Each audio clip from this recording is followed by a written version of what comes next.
Good evening, everybody. Welcome to our live Google interview hangout with industry legend Buck Reed. And really excited for our second week of interviews. And for those of you who are watching from the Wolfpack right now, you guys know I've talked nonstop about this gentleman here. He's been my mentor for going on 11 years now. And he has taught me pretty much everything I know about the industry. So I'm so delighted to have him on this hangout to share him with you guys. And people pay thousands of dollars to hear him speak on stage and to do training. So to have him here, to have our little intimate setting with you guys is just incredible. So if you guys have questions throughout the interview, you know the drill. Send me a tweet on Twitter at the Twitter handle that's right there underneath my name. We have a new feature on Google Hangout now where you can post questions to Google Hangout. So I'm not sure how you post questions. Maybe you guys will see it on your end. So without further ado, I just want to introduce Buck Reed and have him share his story about how he was introduced to network marketing and just his story of his background and where he came from. Hi, everybody. Can you hear me okay, Tina? I can hear you great. Okay, I hear a little bit of a background, but as long as it sounds okay in your end. Number one, Tina, thanks for having me. You and Larry are two of my favorite people. And I gotta tell you, I'm an old school guy. So Tina was like, "Hey, you want to join me on this, this Google Hangout?" And I was like, "What's a Google Hangout?" Like I'm literally clicking the email and I'm trying to download all this stuff. So I'm excited to be here, Tina. And like you said, I've been in the industry for 18 years. Your typical. I did the college thing, like I'm sure a lot of you were told to do. And when I got done with college, I had a degree in architecture and business. I couldn't find a job. And I answered an ad in California. And as they say, the rest is history. I've been involved in 5 companies, as you know, in 18 years. And, I've been very blessed. I've built sales teams over 100,000 people a few different times. And it was always getting everyone doing it the same way, building a culture, getting a team, kind of like what you're doing right now, Tina, with Larry and, the great group of people that you've got on here tonight. So I'm excited to be here. Well, I'm excited to have you. I'm going to just jump right in. And I know that you don't normally share this story on a call or with a small, short setting like this. But one of my favorite stories that you've ever shared has been the pool story. Can you share kind of a condensed version of that for our team here? Sure. Well, actually, I have a whole new pool story that's going to be on my next set of CDs I'm doing right now. In fact, you and I were texting a little bit earlier about some of those. I won't mention any names, but anyway. So when I got in this industry, for those of you who don't know, I was 25 years old. This was just a few years ago, by the way.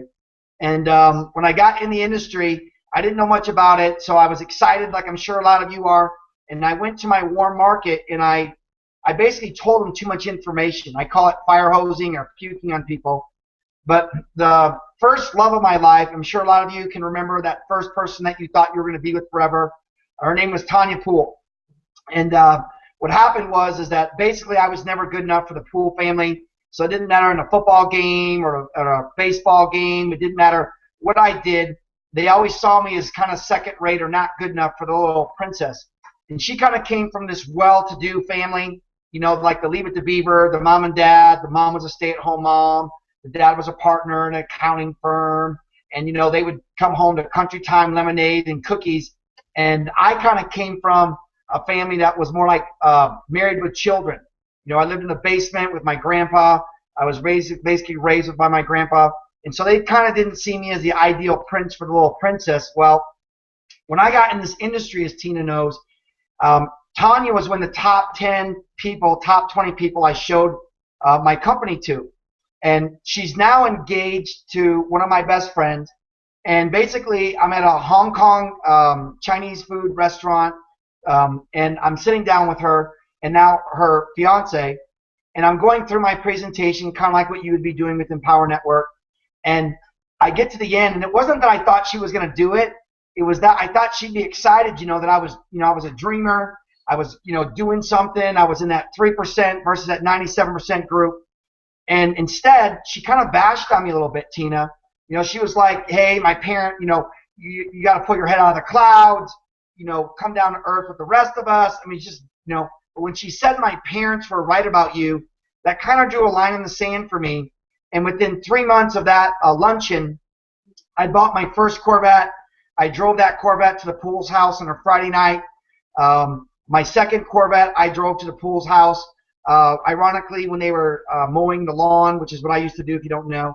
And then I actually bought Renee a yellow BMW M3, and I sat in front of a church for about a half an hour waiting for the Pools to come out. And so they really were what's called an action motivator. And the part I didn't tell you is the Pools actually had got the first Corvette in our neighborhood, in our small town, which was a really big deal at that time. And I remember telling Mr. Pools, a little boy, that someday I would own a Corvette. And he was like, you'll be over 50 before you can afford a car like that. And so I never forgot that, and I used it as an action motivator. So anytime I got a new car, in fact, Tina, I think you may have even been at the training in LA. I did a training in LA, and a buddy of mine sold me a twin turbo Porsche. And my buddy Andy Gillen and I drove straight from LAX. There's a Westin right there. We drove straight to the Pools house. It was about 2,100-mile drive between him and I. We drove straight. And when I got off of their exit, my buddy looks at me and goes, where are you going? Because I lived at exit 23. And he goes, we're getting off at Bridgman. And he looks at me and goes, oh my God, are we going to the Pools house? So it was a big action motivator for me, Tina. I can see you laughing, and it helped me a lot. Yeah, I'm laughing, and Larry's laughing in the background, and we've heard the story before. It just still cracks me up. So kind of backing off of that question, I have a lot of people who have haters on that they know, and I know that you have your own personal experience with haters. Of course, that was one of them. What advice do you give to my team who have people who are telling them negative things and they're just, putting poison in their ear? Yeah, one of the things, Tina, I was told a long time ago that a lot of you that are on here might want to write down is that you can become a multimillionaire off all the cliches that you've heard. So, one of my favorites is if you don't have anything nice to say, don't say anything at all. Another one is misery loves company. And so one of the things about this industry is it does attract the dreamers. If any of you spent any time around Larry, around Tina, they're very, very professional. They love their team. They're all about building culture. And in building that culture, as you get more on the inner circle with them, what you're going to find is that you're going to find that there'll be people that want to steal your dream away. There are going to be people that'll tell you, hey, it sounds too good to be true, or hey, those pyramid things don't work. And it really does take a thick skin to go against what the majority of people are doing. But another one of my favorite sayings, as Tina knows, is that the majority, we've all been told rules, but the majority is also broke. And so, you can't listen to broke people and expect, Tina, to get what it is out of life that we really want. All of us are on this webinar tonight. We all want to be loved. We all want to have money. We all want to have nice things. We all want to have friends. We all want to travel. We all want to see our kids grow up. I mean, we basically all want the same thing.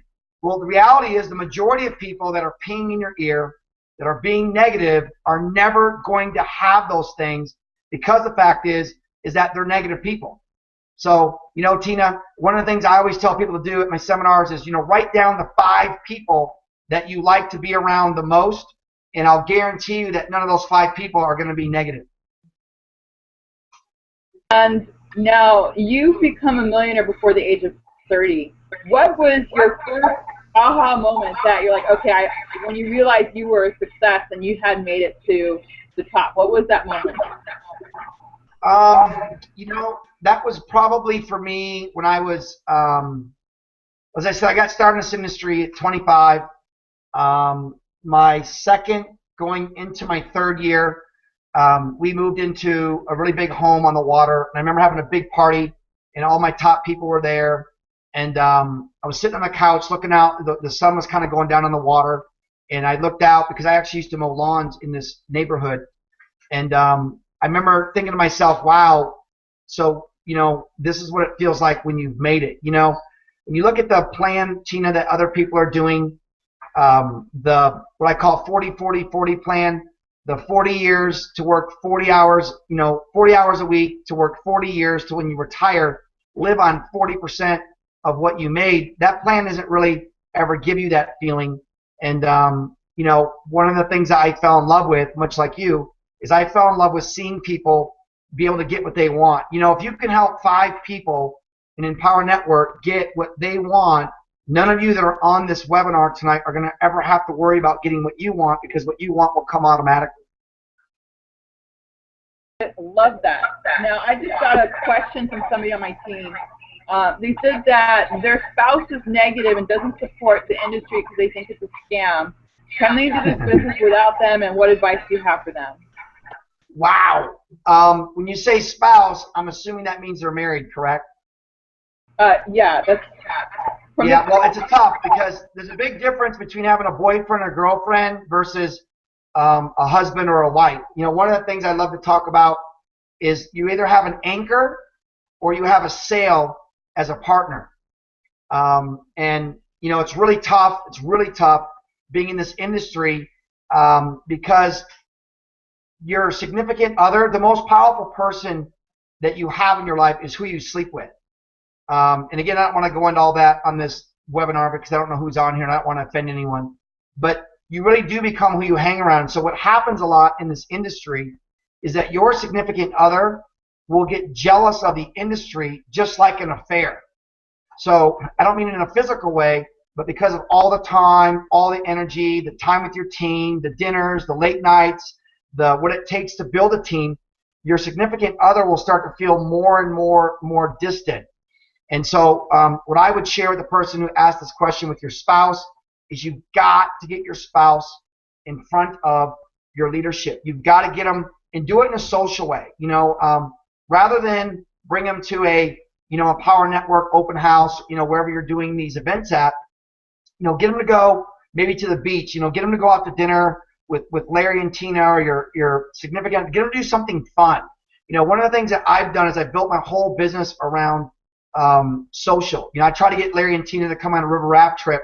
I just went on a river raft trip and some four-wheeling with a bunch of people I work with, and I wanted them to come because I'm all about making it social. And so if you can't get your spouse on the same page business-wise, get them around the people that you work with in a social environment, so at least they go, wow, these people are cool. Wow, these people are trying to help. I don't know if this is a guy or a girl who's asking this question, but you want to get them around the people socially because, like I said, this industry, it literally, your significant other, if they're not on the same page as you, they'll literally, the business will become a wedge. It'll literally like having an affair minus the physical aspect of that, because of all the time that it takes to really do what you need to do to really make a big splash in Empower Network. Yeah, as far as river rafting goes, you say Vegas, me and Larry are there. You say river rafting, and there's a little hesitation. So, going on to the social, since you mentioned that and brought that up, we were talking about Fall Brawl, and the team already knows about Fall Brawl coming up next year in the fall. And we're hosting that together. I'm super excited. Those are my favorite events. Can you talk about Fall Brawl and what they should expect? Fall Brawl, the sporting events that I've been doing for the last 18 years are my favorite. And I know, Tina, you knew Kristen Kleisel very well. The reason that we do a spring fling, a summer slam, a fall brawl, and a winter X Games is because the closest thing to building a sales team, okay, is sports. Again, I don't know if any of you on here played football or basketball or softball or baseball or volleyball or whatever, a bowling team, but these are really social events. They're all about team building, and there's a lot of fun. So what we do is on a Friday, we bring everybody in. We do kind of like a draft. So it's kind of think like an NFL or an NBA draft. So we'll have 100, 200. The most I've ever done this was with 300 people, and it was crazy. And what we do is we pick teams. So we'll have 10 to 15, 20 teams, and you've got to draft a team that's going to be competitive in football, flag football, basketball, dodgeball, bowling, softball, and volleyball. So we have 6 events, and with these 6 events, what you're doing is that you're wanting to win these medals. So we have like these Olympic medals. Okay, so we do everything together. So we do the draft, we eat dinner together, We do training. We watch movies. A lot of you will feel like you're in high school and college again. And then Saturday, we start off with flag football in the morning. So we'll do bowling Friday night, flag football Saturday morning. We eat lunch together. We do training. We talk about what happened. And these games get really, really competitive. If you haven't talked to Larry, Tina's husband, about these events, make sure you do. Then we'll do like volleyball Saturday night. We'll watch some movies. Remember the Titans, the greatest game ever played. Hoosiers. It just depends on the group. We kind of get a feel for what movies to show. Miracle is another great one. And then Sunday, we do the same thing with softball, with basketball, training, lunch. And then Sunday night, Tina, we do an award ceremony where we have these MVP trophies. And that's why my training program's always been called MVP, for most valuable people. And what we do is we've got an MVP for the girl for volleyball and an MVP for the guy for volleyball. So each event has got a guy and girl MVP that the group votes on. And then, as you know, on Sunday night, we have these two, like 6 foot, 7 foot MVP trophy that we give to the overall girl, the overall guy that wins. We do a slideshow, and we, everyone's dressed up, and it's amazing. So kind of think like an Emmys. I actually may be at the Emmys this Saturday night. And again, I've never been to one of those, but how everyone gets all dressed up and all.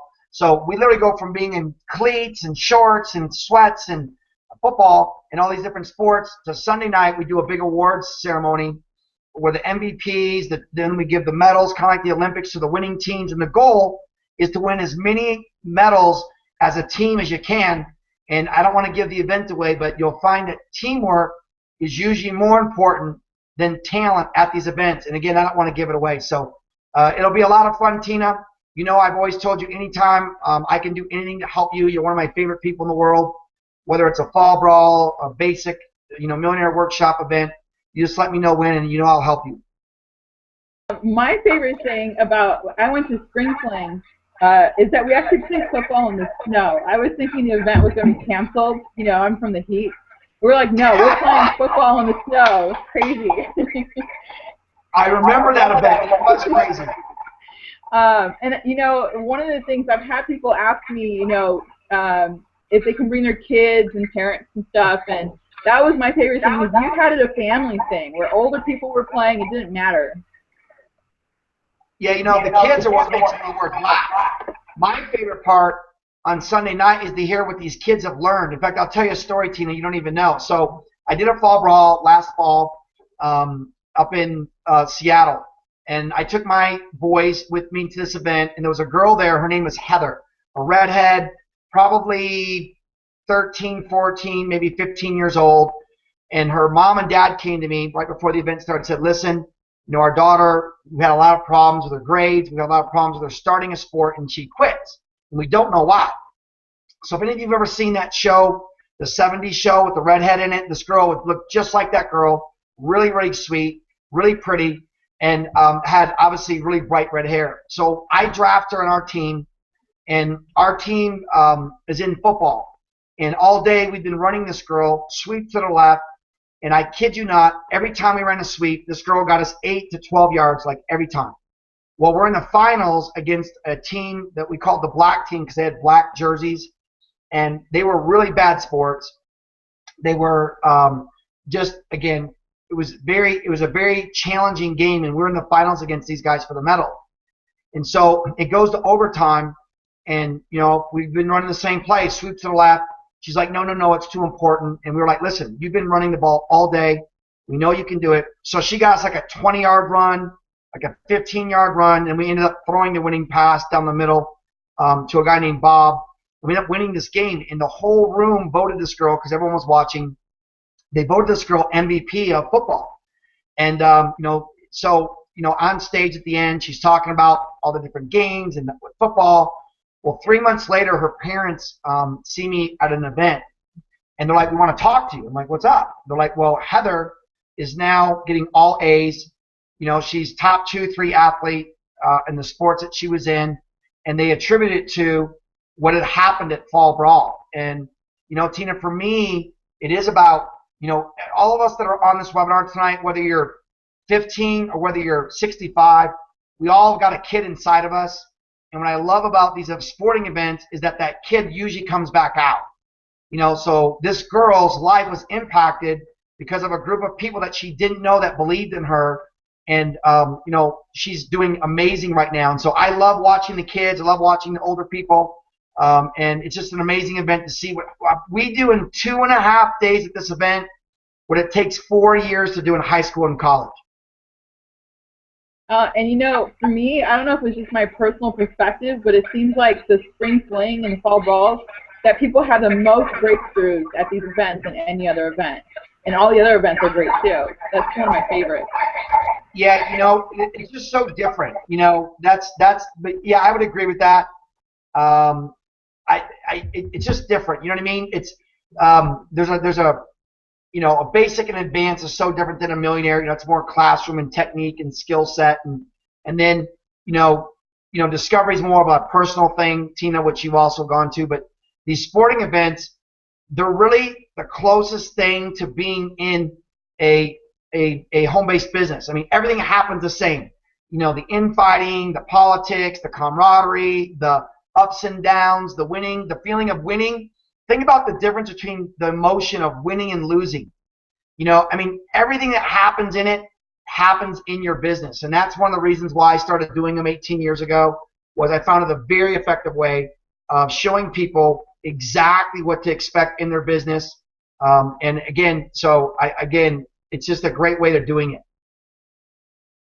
Okay, my next question that I got is, how do you continue to stay motivated and positive when negative things are happening in your life personally?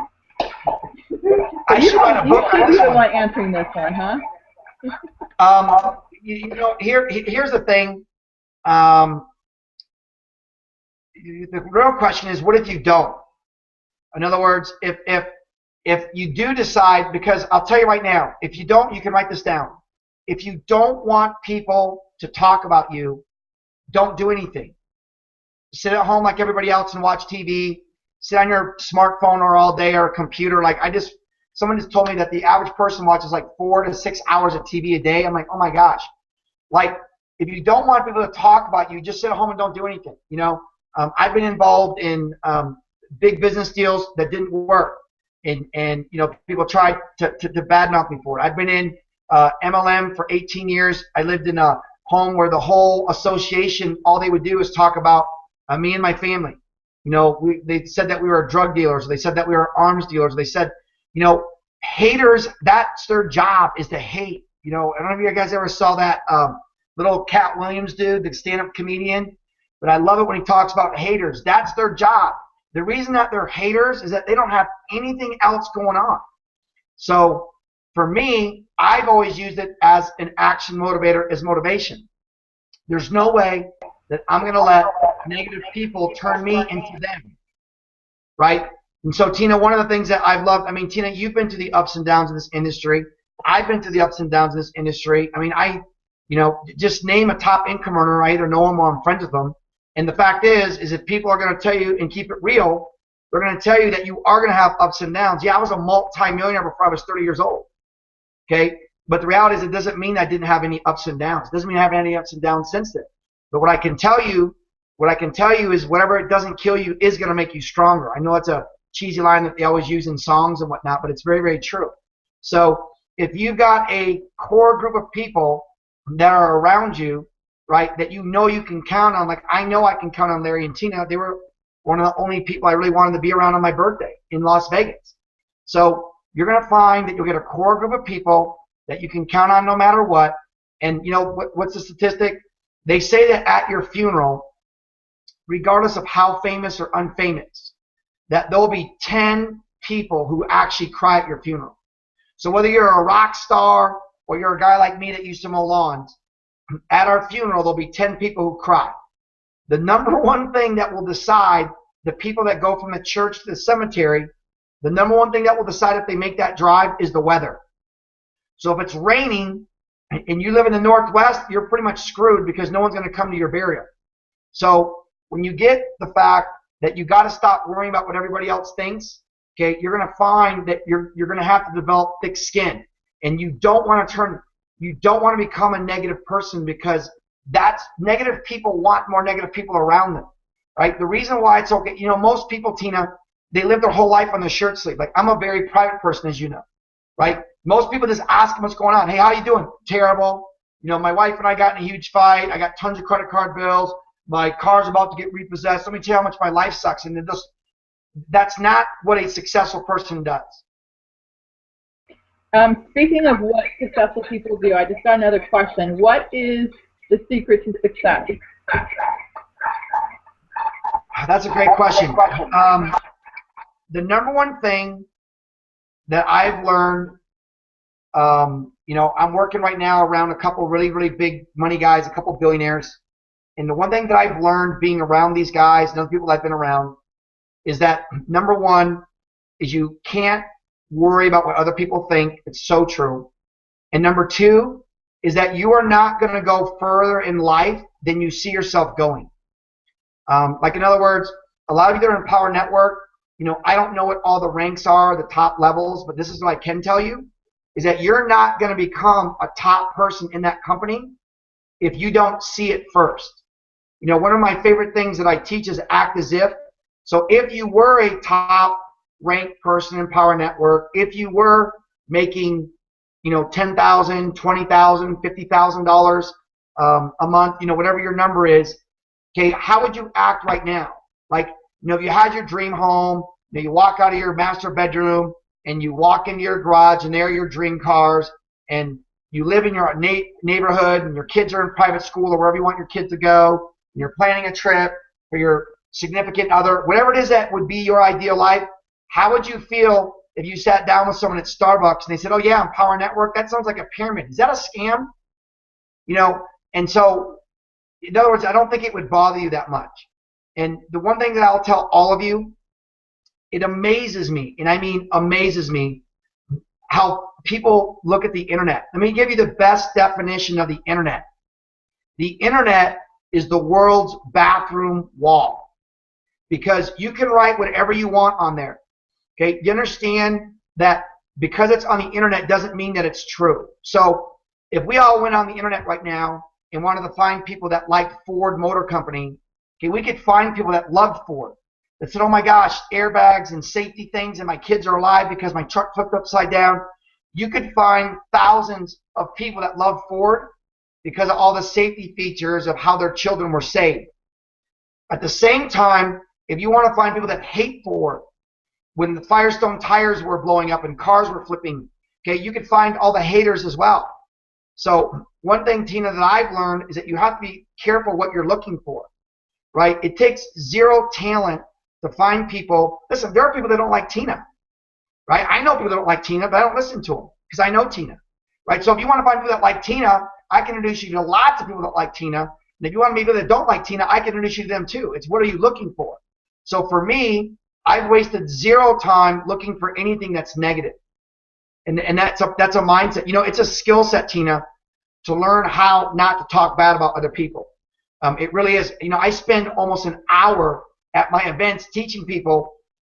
Most people, all they do is they talk bad about other people, right? So if people are talking bad about other people, well, guess what they're doing when you're not around? They're talking about you. I mean, it's a skill set. It is a skill set to pick up the phone or to meet with someone and not talk bad about other people. I was watching football the other day, and literally for an hour, hour and a half, I watched people talk bad about other people that weren't there.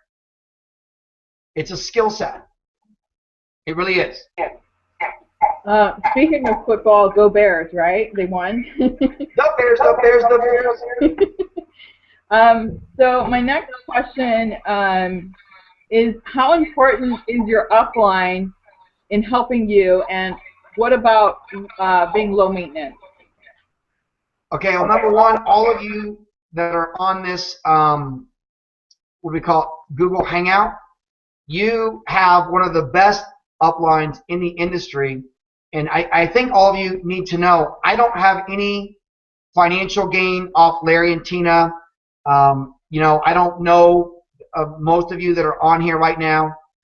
So I'm not telling that because I've got any type of a gain. I'm letting you know that I've been doing this for 18 years. I've met thousands and thousands of people. I've traveled all over the world. I've got one book. I'm getting ready to do my second book right now. And I know what I'm talking about when it comes to the home-based business. Because you have such a good upline, okay, you need to learn how to use it properly. And so when Tina's talking about high maintenance and low maintenance, if any of you have ever been in a high maintenance relationship, you know, they're negative, they're whiny, they complain all the time. You know, we've all had high maintenance relationships.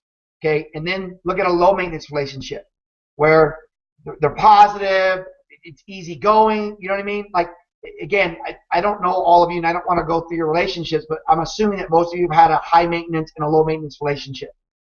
Okay. To have an organization, okay, it's very important that you want your organization to be what's called low maintenance. The best way to get a low maintenance organization is to utilize Larry and Tina's time very, very wisely. You know, you want to plug into the training. I've always taught the best trained sales team always wins, which is a fact. You know, any company that I've been in, it didn't matter what it was able to become a top income producer there because of a training program and a system. And I know if you're working with Larry and Tina, I know that you understand the power of utilizing their time, and you really, really want to make sure, you know, the only reason why you have an expert is so you can get yourself out of the way. So if I was working in Power Network right now with Tina, and let's say I had a killer contact that was on the phone or on a webinar and her name was whatever, Sherry, okay, all I would do is I would put Tina and Larry on a pedestal. I would say, listen, you're going to get on the phone or on a computer or whatever with the top people in this organization, and I don't want you to make me look bad, Sherry. So I want you to be respectful, because all I want Tina to do is I want Tina to get my new prospect to say yes. And the more I lift her up and the more I put her up here, the easier it is for me to get my new prospect to say yes, because I built her up properly. And that makes all the difference in the world. And that's how you want to use your upline. Again, guys, I can't do a 2-day training on this little interview, but I'm trying to give you pieces that will help you. Right now, my message is literally blowing up with people saying how badass and kick-ass you are. And so they're really super excited. This is a question I always ask. What books do you recommend to somebody just starting off? Ooh, okay, there's always 3 books that I recommend. First one, and it depends on what order Tina, and I would talk to Tina and ask her what order she thinks you should do them in. Think and Grow Rich, How to Win Friends and Influence People, and Rich Dad, Poor Dad. Those are 3 books. I've read all of them numerous times, and every time you read them, you'll get something new. But again, one of my favorite sayings, though, Tina, on that topic is all the information in the world is going to appear as ignorance without action. So you got to be careful that you don't get, you know, the guys that go to the Rich Dad, Poor Dad Monday Night Club and the Tuesday Entrepreneur Club and the Wednesday Millionaires Moms Club, and they don't do anything. So you want to put good stuff into your brain, especially before you go to bed at night. It's a great time to read, to get your mind in a positive. You know, you don't want to pay your bills. You don't want to read the newspaper, and please don't watch all the negative crap on television before you go to sleep. What you want to do is get a dream board or get blue gold cards, is what I teach, and see the things that you want to do, and then you'll be amazed at how those things come true. Okay, I have time for 2 more questions. The one question is, when do you let go of people on your team? Meaning, do you try to pull them along at all, or do you motivate them, or do you just let them follow you? Okay, the biggest thing you want to do with people like that is you got to keep them around it. Okay, so there's 2 groups of people. There's what's called the naturals, and then there's what's called the unnaturals. Okay, the naturals are the ones like Tina, like Larry. It doesn't matter what they do. If Tina was in real estate, she'd be a top real estate person. If Tina was a lawyer, she'd be a top lawyer. It doesn't matter what Tina does. She would be a top person in that field. Same thing with Larry. Okay, that's just who they are. Okay, then there's a group that need a lot of coaching and mentoring and helping people, like a lot of us that are on here right now. So what you have to look at is the naturals are going to do it no matter what. The unnaturals, you have to keep them around the environment. Okay, so in other words, you know, you have 90 days with a brand new person. So if you don't get a new person to get involved in a Power Network, and either they love the concept and using the product and all the skills that they get from it, or they're making money from it, in 90 days they're going to quit. Okay, so you got 90 days with a new person. Well, the more you can keep those people around you, the more you can get them in the social aspect, the more it's almost like a fraternity. Okay, if any of you remember high school and college, being in a fraternity or being in a certain sports team or whatever, there's a certain feeling that you get that you love to be around that. And one of my gifts, I guess, would be, is I've always had the gift of people wanting to be around me, whether it was to go snowmobiling or skydiving or river rafting or Las Vegas or whatever, and then being around me, they learn more about the business. And so those people that are kind of what you call the non-naturals, you need to keep them around people and make sure that they're getting plugged into your training program.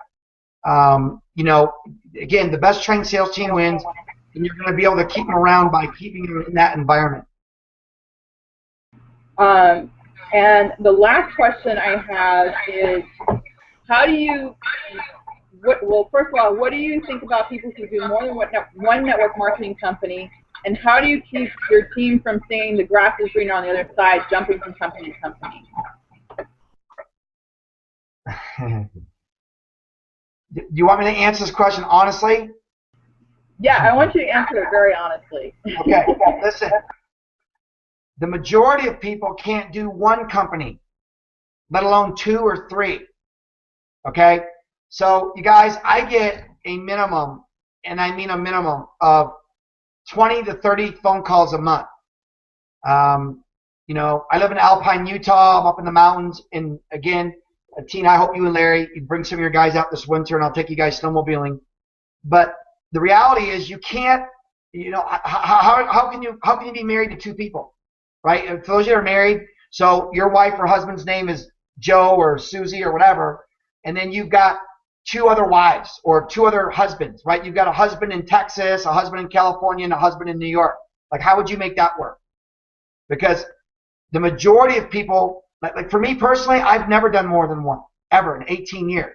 Okay, so what I'm letting you know is with social media and internet and email and all this, there's so much jumping.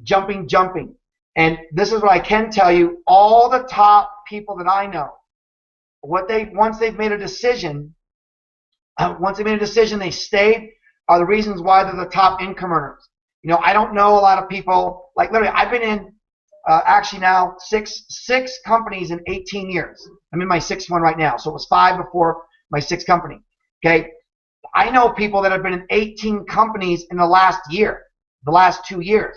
So how do you go to your friends and family and say, hey, this is the best thing right here ever. ABC, Anaconda DNA, Great White Shark Juice. It's going to make you live to be 400 years old. This is it.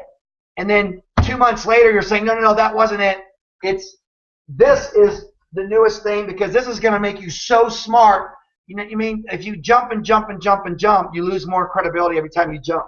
So my honest answer is it's very difficult, nearly impossible to be a top income person if you're doing more than one deal. Okay? Because you're confusing your group. Hey Tina, this is the best. No, Tina, I was joking. This is better. No, that isn't it. This is it. Put on your horse blinders and go one way. I'm not going to make any comments about how you're married to more than one person when you live in Utah, but move on to the next one. So we're closing out soon. Can you end with, and to me, this is the most important thing, that when I first went to, for those of you who don't know, the day I signed up in this industry, 2 days later I was going to training, and there was, I want to say over 2,000 people, and it was in Long Beach. I don't know if you remember that, Buck, and you were on stage. I remember seeing you on stage, and I was way in the back because, I had registered early because I just signed up in the company, and there's at least 2,000 people in the room. And if it wasn't for that event that I signed up in 2 days after I started in this industry, I honestly don't believe I'd still be here today. And there was something that you ended that event with that absolutely changed my life and has kept me in this industry this very day. It's when you talked about the why. And I want to see if you can share with my team the importance of why and what you share with everybody at the end of that event before we close out. You know, there's a big difference between an action motivator and a why. A why is your driving force. So again, you guys, it's very difficult for me to give you a 2-day event in the 20, 30 minutes that we've been together here. And by the way, Tina, thank you for having me. It's been a lot of fun. My sister was put into a coma by an abusive guy. And long story short, I was going to basically murder this guy that basically took my sister out. So he choked her, was beating her up all the time, which none of us ever knew. To this day, I still can't believe that I didn't know. And so I was, planning what I thought was the perfect murder. And instead, my grandpa, who knew me very well, was like, I know you're up to something. And he was like, I don't want to lose you as well. So I moved from Michigan to California, and I met Sherry at 25. And as they say, the rest is history. And so what I did, instead of doing something really dumb to revenge my sister, I took all that rage and anger and I put it into this industry. My worst year in this industry was $250,000, which was my first year. My second year, I was pushing $500,000 a year, and my third year, I was pushing $900, almost $1 million a year. And it was because I took that negative and turned it into a positive. The good thing is that we've been able to get a lot of women out of abusive relationships because of that. We've affected a lot of people in a positive way, Tina, you being one of them. And so, we took something really bad and turned it into something good. And you have to have a why. A lot of you that are on here tonight, maybe it's your kids, maybe it's your husband, your wife, your, whatever. Your why has got to be bigger than your how. My trainings, I'm a nuts and bolts guy. I'm not a rah-rah guy, if you can't tell. It's another reason why Tina loves me, is that we're kind of the same way. I don't need someone to play, I want to be rich and jumping down on a chair. And I want to know what to say, what to do, how to overcome objections. I want to know what to do. And so, one of the things that's driving me now, Tina, as you know, is Kristen's kids. My best friend drowned in 2008. In fact, she just had her 5-year anniversary, I can't believe, September 8 of 2008. And it's funny, when Kristen would be at all these seminars and trainings with me, I'd always tell my sister's story. She would always ask me how it drove me. And little did I know that my best friend would turn into my why later down the road. Right now I'm working with a group called Rockers. They're called RAT, Rockers Against Trafficking. One of the things that we're wanting to do is we're wanting to, with Kristen's kids, we're going to be working with some orphanages, getting clothing to children. If you guys don't know, 28 million children are in sex trafficking or human trafficking right now, which I can't even believe. And so one of the neat things with my friend Kristen is we're able to help raise the awareness with that. And so my why went from my sister to my best friend and my sister. And again, I just didn't have any idea that that was going to happen. So I would just tell all of you to make sure that you always tell people you love them. Make sure you always appreciate people, because you don't know when the last time is you're going to see them. And so for me, Tina, the why was always bigger than the how. We can give you lots of techniques. Again, Tina, you listen to my CDs. You've been to a lot of my training. I'm a technique guy, but all that technique is not going to be what's going to make you successful. It's going to be that why. So again, I'm really grateful for you having me. I had a blast here tonight. Thank you so much. And, if our team can do anything to help with Kristen's kids, you can count us in on that. Of course. So thank you guys so much for joining us on our live Google Hangout. My phone is literally blowing up right now. Everybody's over the moon with excitement with this information. So I know Fall Brawl is going to be awesome. Yes. And hopefully we can get to one of your trainings soon, and we'd love to get our hands on your CD. Tina, you just pick a city where all your guys want to go. Let me know when you all come in and do a training together. Yeah, we would love that. Thank you so much, guys, and you guys have a wonderful evening. All right, bye-bye, everyone. Nice meeting you. Thanks for having me.